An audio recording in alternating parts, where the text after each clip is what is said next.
Hey guys, today I'm going to be reviewing The Walking Dead Compendium 1 by Robert Kirkman. Zombie chaos. You gotta love it.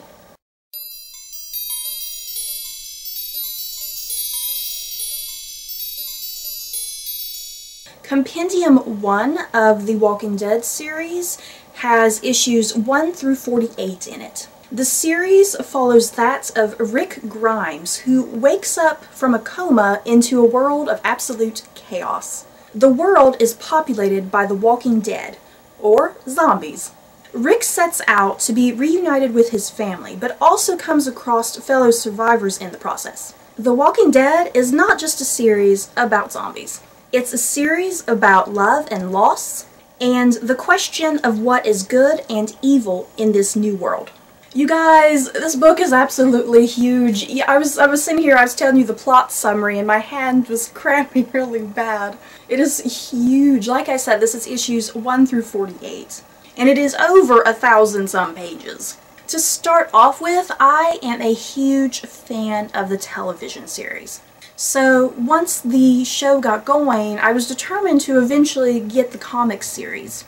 If you're looking for similarities between the show and the graphic novels, I'd say it's pretty 50-50 as far as similarities go. You got pretty similar characters, you got similar plot lines, just the only differences would be slight narrative shifts with plot. And a lot of characters in the graphic novels are not totally identical to their counterparts on the TV series. For instance, Carol in the graphic novels is 100% different to how she is perceived on the TV series.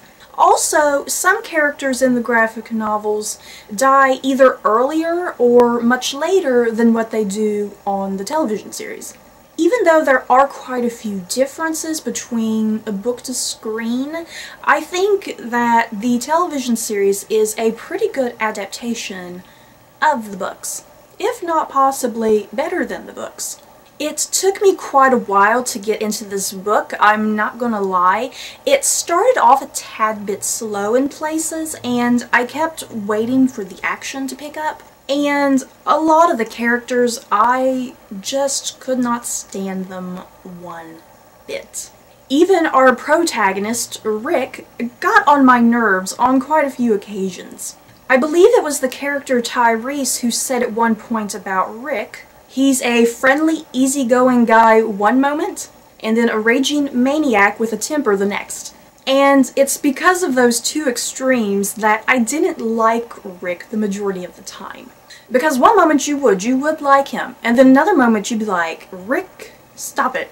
And then sometimes even when he was a really friendly, nice guy, it's just he was so overly optimistic that it was nauseating. So basically what I'm trying to say is that every single character was absolutely irritating at the beginning. And the language in this book, my God, I have never seen so much profanity in one book.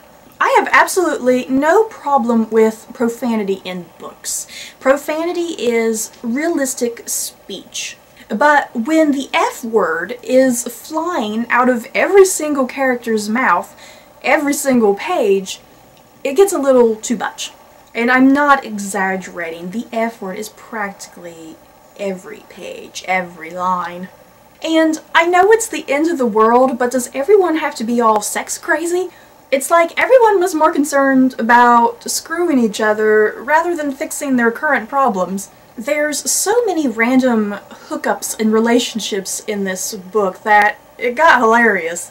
And you'd flip a page and there'd be someone naked. So basically, I had a rough start with this series. Fortunately, it picked up. It took me until chapter 5 in this book to actually really start enjoying things. Chapter 5 in this book, when I did my research, it said that it was issue number 25.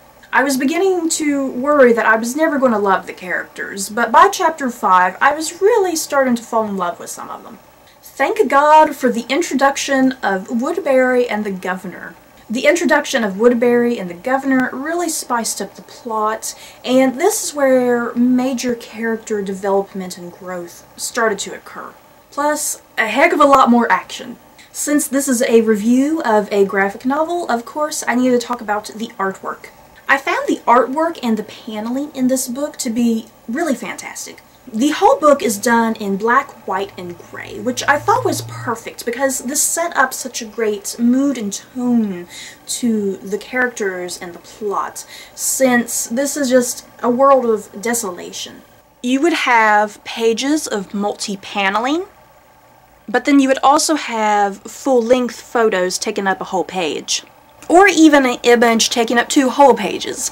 I just really loved the overall layout. I liked how if there was a full 2-page spread, this would really stress the importance of a moment that a series of multi-panels would not be able to convey.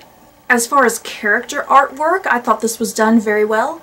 It's important in graphic novels to distinguish your characters and to make them very individualized, that you could be able to pick them out amongst a crowd of other characters. I think pretty much every single character had a very unique look and you could point them out very easily.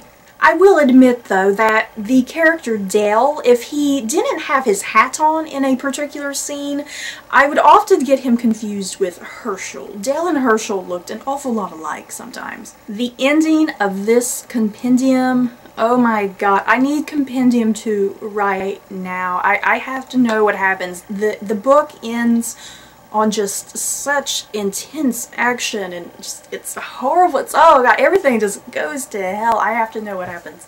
Overall, despite my rocky start with the series and my initial dislike of all the characters, I really grew to love this book by the end. If you've been watching the TV series, I highly recommend you get these books because it's really cool to kind of see some of the differences between characters and plot, but also to see a lot of the similarities. Plus, if you love zombie gore, there's plenty of that in this book. A lot.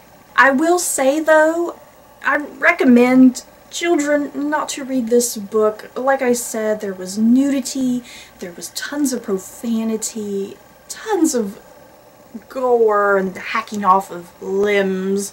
The story and the character development are the primary focus of this series, and that's what makes this series so great, because it's not all about the zombies. It's really a fantastic commentary on humanity and where we as humans draw moral boundaries when it comes to good and evil. Because the world being thrown into chaos all of a sudden really makes people into different people. Someone who is a good person all of a sudden is a bad person. Someone who is a bad person is redeemed.